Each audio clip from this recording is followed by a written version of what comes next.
Right now on InReach, I'm your host, Dr. Phil Hoffman, and joining us is Peter Schreyer, who's the CEO and Executive Director at the Crealdé School of Art. Welcome, Peter.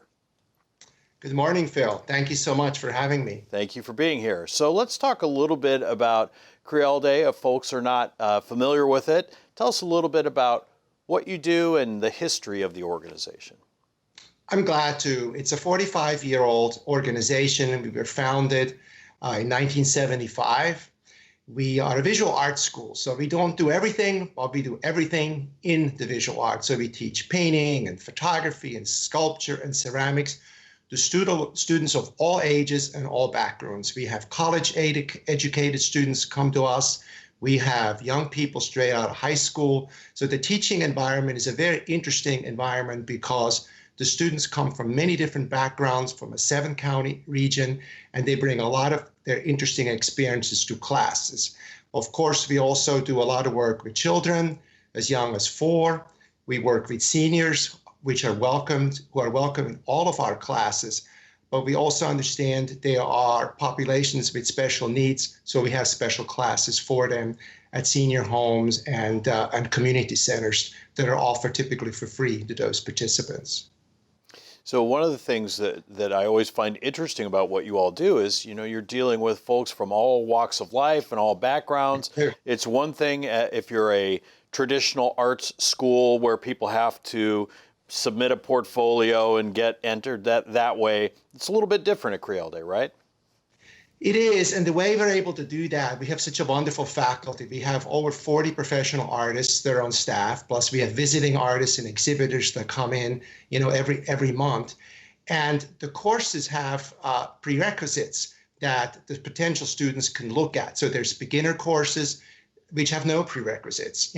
We are proudly always saying, anybody can come and discover their artist within themselves. We're there for everyone. But then they can continue advancing to intermediate classes and to advanced classes. And what typically happens that somebody thinks, oh, I'm going to learn to take pictures, or I want to learn how to paint. I've never done that before. And they sign up for an 8-week class. 3 years later, they're still there. And they go from class to class to class, from teacher to teacher to teacher. And they produce beautiful work, and they enrich the lives of their surroundings and their families, and also their own life, and beautify the world around them. So obviously, in the case of any educational institution, the current pandemic situation has created lots of challenges, and certainly in an environment like Crealdé where you're working closely together and the instructor is probably very close talking to a student about their work, I'm sure it's a particular challenge. Talk a little bit about the kind of things that you all have run up against in terms of just the regular day-to-day operational challenges. Well, when this crisis hit, we were 2 weeks before the launch of our spring session. We had over 400 students sign up, and then of course everything came to a stop. We initially postponed our spring session for 2 weeks into early April. Then we came into, the lockdown mode, and we had to, for the first time in our history, let an entire session go. So the first thing that we experienced, which was just humbling to us and beautiful in many ways, is how generous and kind our students and members were to us. Rather than everybody's asking for a refund, most of the students actually just took a credit, hoping they could take a class in the summer or in the fall, which many of them are doing right now, which we are partially back open. What we've done during the month of April, while we were in shutdown, we reworked our classrooms, our entire campus. So typically our classes are pretty small to begin with. 8 to 12 students is what we typically have. We have all open corridors. It's all around a beautiful tropical garden. It's all ground level. So there's a lot of outdoor spaces, and that's very helpful to be safe as an environment for students. And then what we did, we refigured all of the setups in the various studios. So we widened tables that were 4 feet across to 6 feet. We put plexiglass in between, separating students from each other. And we separated potter's wheels in the studio. We even reworked the photographic darkroom. So by the time we gradually started reopening again in mid-May, we were able to teach courses with a 6-foot safe social distancing environment for the students, and basically doing what we normally do, but at half capacity. And that even includes our summer art camp for the children, which is now in its third week. So we're very, very fortunate in that sense that our environment, our campus was somewhat helpful to us to be able, without a huge expense, being able to refigure. And our students were just they were patient. And when we gradually, with the new protocols, made them feel safe to come back, they started coming back starting in about a month ago in mid-May. So certainly one of the things I always admire about artists generally, Peter, is there is nothing that you can throw at them as a challenge that they cannot come up with a very inventive solution to solve. And it sounds like that's essentially what you all have done. I mean, it's a really hard thing to do, just to imagine having fewer people in a nonprofit. I understand, right? It's very difficult to have fewer people involved in it. But to be shut down, I'm sure, in a situation like this for an extended period of time could potentially mean an unredeemable situation for a school. We didn't know where we were going to be. And as a result, Phil, we didn't let anybody go. Nobody went on furlough. We were early getting a payroll protection loan from the government through our local bank. That was extremely helpful. We did a lot of free things online that our faculty members did during April while we were shut down. We introduced a new private classes program, which has been in the works for about a year and a half. We accelerated the introduction of that this summer. And we're also in the fall going to be launching a Crealdé at Home program. Even when this crisis is over, we have learned there's going to be students who in the future are going to prefer working from home rather than come to our classroom. So we're trying to prepare ourselves for all of these situations. And in a way, we're going to be a better and stronger organization when this is hopefully all over soon. You know, it's funny, I was talking to a friend of mine recently, and we were talking about previous times and pandemics and things. And he reminded me that after the Black Plague came the Renaissance. And I just thought that was a really interesting observation. So that's very hopeful, yes. Yes, absolutely. So let's talk a little bit about, obviously classes are still going on. If somebody is interested in participating or seeing the work that you all are doing, how do they do that? Where do they go? How do they find the information about Crealdé? Well, Crealdé.org is a fabulous website where you find information about our exhibitions. You know, we have 3 galleries. We also run the Hannibal Square Heritage Center here in Winter Park, which is an African-American heritage site.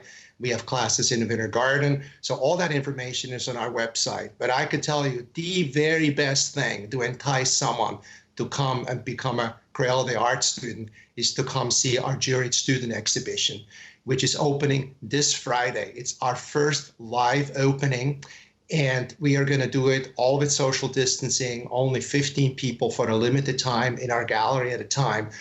But that exhibition is going to be out all the way through the summer into the fall, and it shows the best work from our best students, adults and teens from the previous year. And if anybody's ever had a wish or a desire to come and learn how to paint or sculpt or photograph, there's going to be a lot of encouragement there for them to see that, because it's people just like them who sometime within the last year took a class or a workshop at Crealdé and now have a professional gallery exhibition. So as you mentioned earlier, there are ways in which probably this current situation will result in some permanent changes for you all. So it sounds like, for example, making things available online and classes remotely, that may be a permanent change for you all? Absolutely, absolutely, because we are also reaching a further and further geographic area. We already have students from 7 counties where, you know, years ago it was mostly Orange and Seminole. We have a lot of students from Osceola. We've done some programs in Volusia, so we're getting students from there and from Lake County. And you know how long it takes to drive anywhere in Central Florida. So I don't think we can ever replace the hands-on classroom experience, but I can foresee hybrid classes where some of the instruction happens in the classroom and some of it is happening on site and some of it is happening in the home, of where the student is learning. But there will never be a replacement for walking into an art studio and being there with a half a dozen or 8 or 10 fellow students, a professional working artist, and putting your hands on clay and working on a potter's wheel, and also being surrounded by other artists doing the same thing, in a physical environment, seeing on the shelves the beautiful professional work that their faculty member, their instructor has done. That kind of inspiration. We have a sculpture garden that's surrounding all the buildings. I don't think that's something that can ever be replaced, and I hope we will never have to. Because, that's what makes the arts so unique, especially the visual arts. Well, it reminds me in some ways, Peter, of, my background is in television news, and a newsroom is a place, we've gotten very remote now and reporters are out in the world, but the newsroom where the reporters are together and you have editors who can look at what you've written and discuss it with you, that's a really important part of developing what it means to be a professional journalist. Same as you're saying with artists, being in that environment and maybe being exposed. Maybe I just want to take a painting class, but there's a sculptor and now I can sort of watch what's going on there, right? So it's also about the environment.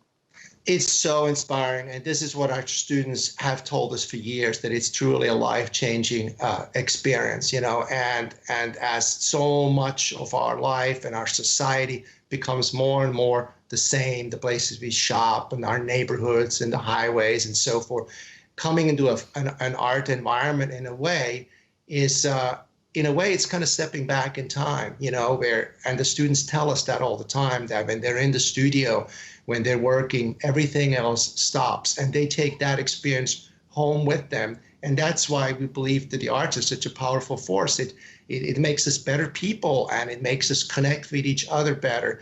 And we learn through the exhibits that we do about other people's lives and other people's situations. And we have a wonderful show that we're bringing into our main campus galleries at Crealdé this fall. It's with a Colombian-American muralist who is internationally known, Alberto Gomez. And it's a retrospective of his work. He's been in America about 20 years, and we are commissioning him to do 3 large panels on the history of immigration to the United States. Wow. And that's going to be unveiled in the exhibit in September, and it's also going to be shown at Fusion Fest in Orlando in November. So we're really looking forward to that. Well, thank you for joining us this morning, Peter. We appreciate you being here. And with that, remember, it's crealdé.org, and we will be back here on InReach in just a minute.